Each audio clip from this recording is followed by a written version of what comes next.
Good morning students. आज हम discuss करेंगे एयर पोल्यूशन और नॉइज़ पोल्यूशन के बारे में। तो ये दो अलग अलग टॉपिक हैं जिसमें हम आज एयर पोल्यूशन के बारे में डिस्कस करेंगे। हालांकि इसको इंट्रोडक्शन जब हमने यूनिट 5 स्टार्ट किया था तब भी हमने डिस्कस कर लिया था कि एयर पोल्यूशन होते क्या है, लेकिन आज हम इसकी डिटेल स्टडी करेंगे। तो हमें ये पता है कि एटमॉस्फेयर में क्या है कि डिफरेंट लेयर्स हैं और उसी एटमॉस्फेयर में हमारे पास क्या है डिफरेंट गैसेज हैं। अगर गैसेज की बात करें तो जो हमारा इन्वायरमेंट है उनमें अप्रॉक्सीमेट 78% नाइट्रोजन है और 21% क्या है बाई वॉल्यूम के बेसिस पे ऑक्सीजन है।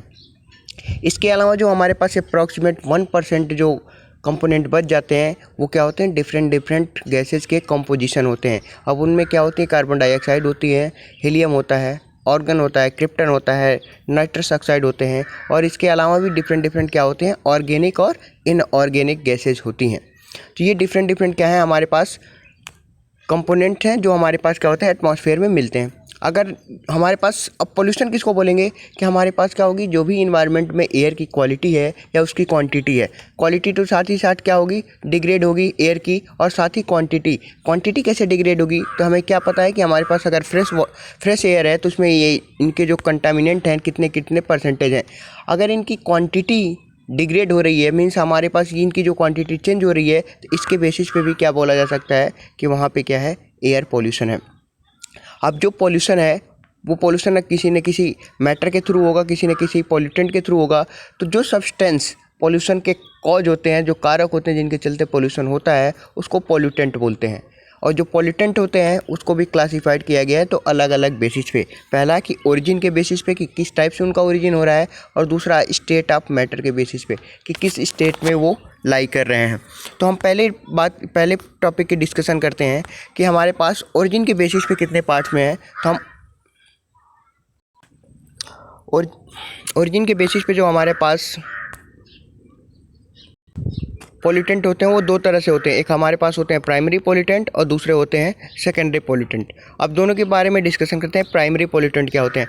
ऐसे पॉल्यूटेंट जो डायरेक्टली क्या होते हैं एटमॉस्फेयर में इमिट होते हैं उनको क्या बोलते हैं प्राइमरी पॉल्यूटेंट। और वो अपने कभी भी क्या होगा कंपोजिशन चेंज नहीं करेंगे, मीन्स जिस फॉर्म में वो जनरेट होंगे उसी फॉर्म में होंगे। जैसे कि एग्जांपल जो हमने जितने भी देखे होंगे सॉक्स के होते हैं, नॉक्स होते हैं कि नाइट्रोजन के कंपोनेंट, सल्फर डाइऑक्साइड के कंपोनेंट। तो ये सारे के सारे कंपोनेंट क्या होते हैं सेम फॉर्म में होते हैं, तो उनको क्या बोलते हैं प्राइमरी पॉल्यूटेंट बोलते हैं।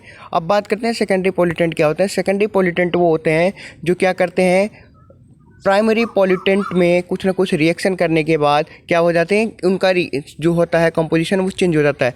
वो रिएक्शन कौन कौन से होते हैं? या तो फोटोकेमिकल रिएक्शन होगा, हाइड्रोलिसिस होगा, या रेडॉक्स रिएक्शन। रेडॉक्स में दोनों तरह की रिएक्शन होती हैं, ऑक्सीडेशन एंड रिडक्शन। अब इसके अलावा जो उनके एग्जाम्पल्स हैं वो है ओजोन। जैसे ओजोन की हमने बात की तो ओजोन कैसे बनता है? या तो हमारे पास एक O2 होगा और एक क्या होगा हमारे पास नेसेंट ऑक्सीजन होगा। दोनों का एक जो हमारे पास रिएक्शन होगा उसके बाद क्या होगा ओजोन का निर्माण होता है। तो जो हमारे पास ओजोन फॉर्म हो रही है वो डायरेक्ट ऑक्सीजन के फॉर्म में नहीं हो रही है, उसमें क्या होता है नेसेंट ऑक्सीजन का क्या होता है रिएक्शन होता है। अब हम बात करते हैं स्टेट ऑफ मैटर की। अगर हम मैटर की बात करें कि किस स्टेट में हमारे पास एयर पॉल्यूटेंट मिलते हैं तो नेचुरल स्टेट में भी मिलते हैं, पर्टिकुलर पॉल्यूटेंट भी होते हैं और गैसियस पॉल्यूटेंट होते हैं।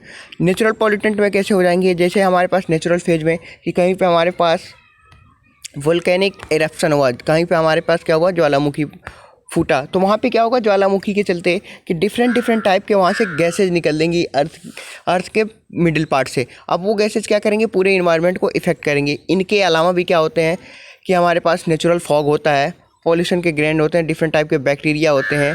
तो वो सारे के सारे क्या करते हैं नेचुरली क्या करते हैं पोल्यूट करते हैं। इसके अलावा जो पर्टिकुलेट मैटर होते हैं, पर्टिकुलेट मैटर किसको बोलते हैं? सो हमारे पास जो होते हैं सॉलिड फॉर्म में छोटे छोटे पार्टिकल्स होते हैं जिनको पर्टिकुलेट मैटर बोला जाता है।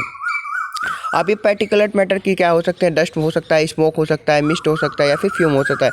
जैसे फॉर एग्जांपल एक है यहाँ पे एरोसोल। तो जो हमारे पास एरोसोल है इसको क्या करते हैं ये सबसे क्या होता है सस्पेंडेड होता है किसमें एयर में। सस्पेंडेड की मीन्स क्या होते हैं ये ना तो हमें दिखाई देंगे क्योंकि इनका साइज़ क्या होगा बहुत ही छोटा होगा, अप्रॉक्सीमेट 0.001 माइक्रोमीटर।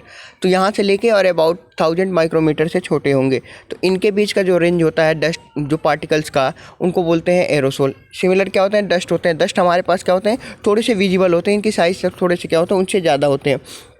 ये क्या होता है, कोलाइडल शेप में होते हैं। सिमिलर हमारे पास क्या है, स्मोक होता है।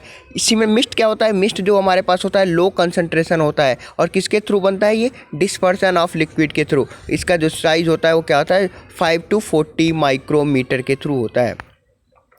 फॉग क्या होता है, फॉग हमारे पास विजिबल होता है, जैसे ठंडियों के टाइम में ज़्यादा फॉग होते हैं। इनका जो साइज होता है 0.4 से 1 माइक्रोमीटर के तक होता है। अब इसके बाद बात करते हैं फ्यूम्स की। फ्यूम्स क्या होते हैं, ये सॉलिड फॉर्म होते हैं, सॉलिड पार्टिकल्स में जनरेट होते हैं, और इनका जो कंसंट्रेशन होता है वो गैसियस स्टेट में ही मोस्टली होता है। ये कहाँ से जनरेट होते हैं कि ये हमारे पास वोल्टाइलाइजेशन के थ्रू यहाँ जनरेट होते हैं। इनके अलावा हमने 3 फेज की बात की थी, सॉलिड, लिक्विड एंड गैस। तो हमारे पास नेचुरल फेज की बात की थी, पर्टिकुलेट फेज की बात की थी, और गैस की। तो नेचुरल फेज में हमारे पास वॉल्केनिक इरप्शन था, डिफरेंट नेचुरल गैसेस थी। अब इनके अलावा हम थर्ड टाइप की बात करते हैं कि हमारे पास गैसियस पॉल्यूटेंट क्या होते हैं। तो जितने भी टाइप के हार्मफुल गैसेज हुए, जैसे sulphur dioxide, hydrogen sulphide, hydrogen fluoride, chlorine, इनके अलावा जितने भी नॉक्स होंगे, नाइट्रोजन के ऑक्साइड होंगे, कार्बन के ऑक्साइड होंगे, फोटोकेमिकल ऑक्सीडेंट होंगे, तो ये सारे के सारे क्या करेंगे, हमारे हमारे पॉल्यूशन को इंक्रीज करेंगे। इसलिए इनको क्या बोलते हैं, पॉल्यूटेंट बोलते हैं। और 21 फॉर्म थे, गैसियस फॉर्म में थे। अब बात करते हैं हमें इफ़ेक्ट क्या होगा इसका, कि अगर हमारे पास एयर पॉल्यूशन हो गया तो इसका इफ़ेक्ट क्या होगा। अब इफ़ेक्ट हमारे पास अलग अलग पॉइंट के बेसिस पे देखेंगे। जैसे हमें ह्यूमन के ऊपर देखेंगे क्या होगा, प्लांट्स के ऊपर देखेंगे क्या होगा, एनिमल्स पे क्या इसका इफेक्ट पड़ेगा, मटेरियल्स पे क्या क्या इफेक्ट पड़ेंगे, उसके बारे में हम डिस्कशन करेंगे। अगर हम ह्यूमन्स की बात करें तो ह्यूमन्स में जो हमारे पास ब्रीथिंग सिस्टम होता है, जो सांस लेने होते हैं, वो कहाँ से लेते हैं, हम एयर से ही लेते हैं। तो अगर हमारे पास एयर पोल्यूशन हो गई तो हमारे पास क्या होगा, ब्रीदिंग सिस्टम में भी क्या होगा, डैमेज हो जाएंगी, जिससे क्या होगा, लाइफ ही क्या हो जाएगा, डैमेज हो गया। सांस लेने में ही दिक्कत आएगी, सांस नहीं ले पाएंगे तो लोग मरने लगेंगे। इनके अलावा भी क्या क्या इफेक्ट होते हैं, इनके आई इरिटेशन हो जाएंगे, नॉइज एंड थ्रोट इरिटेशन होता है। इसके अलावा रेसिपिरेटरी सिस्टम में क्या होगा, डिक्रीज, हमारे पास क्या होगा, उसमें जो इरिटेशन होने लगेंगे। इनके अलावा जो हमारे पास डेथ रेट होती है, मोर्टेलिटी रेट, वो भी इंक्रीज हो जाएगी। और इसके अलावा डिफरेंट टाइप के अस्थमा अटैक भी इंक्रीज हो जाएंगे ड्यू टू एयर पोल्यूशन। इनके अलावा भी क्या होते हैं, जितने भी एयर में जो हमारे पास कंटामिनेंट होते हैं, उस कंटामिनेंट में जितने भी कार्सिनोजेनिक होंगे वो क्या करेंगे, कैंसर कॉज करेंगे। डस्ट पार्टिकल्स के थ्रू क्या होंगे, हमारे पास अस्थमा की बीमारियां होंगी। सिमिलर हमारे पास कुछ हैवी मेटल्स उसमें अगर कहीं जैसे लेड है तो उसके चलते भी क्या होगा, लंग्स में पॉइजन का काम करेंगे। तो ये तो हमारे पास ह्यूमन हेल्थ पे इफ़ेक्ट हुआ। अब हम बात करते हैं एनिमल्स की। जैसे ये ह्यूमन पे इफ़ेक्ट करते हैं, सिमिलर वे में ये एनिमल पे भी इफेक्ट करेंगे। जैसे सबसे पहले क्या होगा कि जितने भी हमारे पास एयर पोल्यूटेंट होंगे, हमारे पास क्या होते हैं, एनिमल्स पे भी क्या होते हैं, सांस लेते हैं, तो वो डायरेक्टली क्या करेंगे, इफेक्ट नहीं करेंगे। तो उनके बेसिस पे क्या होता है, वो अलग अलग बेसिस पे, जैसे वो क्या करते हैं, ग्रीन प्लांट एब्जॉर्ब करते हैं। तो क्या होगा, ग्रीन प्लांट में एक्यूमुलेशन होगा कि सारे एयर पोल्यूशन में क्या होगा, वहाँ पे इकट्ठे होते रहेंगे और वो क्या करेंगे, वेजिटेबल फॉर्म में इकट्ठे हो जाएंगे। अब जब वो सारे के सारे फॉर्म में क्या हो जाएंगे, वेजिटेबल फॉर्म में सारे के सारे एक्यूमुलेट होंगे एयर पोल्यूटेंट, और उसके बाद क्या होंगे, वो सारा का सारा पॉइजन का काम करेंगे। किसके लिए, एनिमल्स के लिए, जब वो क्या करेंगे, इसको ईट करेंगे। तो ये हमारे पास इफेक्ट पड़ता है। इसके अलावा जो उनका भी रेस्पिरेटरी सिस्टम होता है, सांस लेने में, उसमें भी इफेक्ट करेंगे। अब बात करते हैं प्लांट्स पे क्या इसका इफेक्ट पड़ेगा, कि जो प्लांट्स होते हैं उसमें क्या होती है, फोटोसिंथेसिस रिएक्शन होती है। अब अगर हमारे पास एयर पोल्यूटेंट ही होगा तो इनका जो फोटोसिंथेसिस रिएक्शन का जो स्पीड होगा, जो या भी हम ये बोल सकते हैं, जो उनका फोटोसिंथेसिस रिएक्शन होगा वो भी क्या होगा, इफेक्ट होगा, जिसके चलते क्या होगा, हमारे पास शुद्ध हवा नहीं मिल पाएगी। जैसे हम ये देखा गया है कि समटाइम्स क्या होता है कि जो 150 किलोमीटर अवे भी यहाँ पे सोर्स होते हैं जहाँ पे एयर पोल्यूशन होता है, उसके भी पोल्यूटेंट क्या होते हैं, अफेक्टेड होते हैं। मतलब अगर हम यहाँ पे कोई एयर पोल्यूशन की क्वांटिटी ज़्यादा है तो यहाँ से 150 किलोमीटर तक के भी जो आसपास के एरिया में प्लांट्स होंगे उस पर भी क्या होगा, इफेक्ट पड़ेगा। अब हम बात करते हैं इसके मटेरियल पे क्या इफेक्ट पड़ेगा। तो मटेरियल पे जैसे हम एग्जांपल ले लीजिए, जैसे हमारे पास जो है एग्जांपल था वो क्या था, ताजमहल का एग्जांपल ले लेते हैं। ताजमहल क्या है, एक जगह पे पूरी बिल्डिंग बनी है, उसके आसपास का जो क्या है पॉल्यूशन एरिया, वो क्या है, वहाँ पे एयर पोल्यूशन बहुत ही ज़्यादा है। तो अगर एयर पोल्यूशन ज़्यादा है तो जैसे ही हमारे पास क्या होती है, कोई उसमें अदर इक्विपमेंट आते हैं, जैसे फॉर एग्जांपल रेन भी आता है, तो क्या करेगा, वो रिएक्शन करके तो अलग अलग कंपोनेंट बनाते हैं, जिसका एग्जांपल था रेन वाटर, एसिड रेन। तो ये क्या करेंगे कि जो हमारे पास एयर थे उस एयर में क्या होगा कि हमारे पास एयर पोल्यूटेंट है, एयर में डिफरेंट डिफरेंट पोल्यूशन कंपोनेंट है। अब जो पोल्यूटेंट है वो क्या करेंगे, रिएक्शन करेंगे रेन के साथ और क्या करेंगे, उसकी जो लाइफ है या जो उसकी अपीयरेंस है उसको इफ़ेक्ट करेंगे।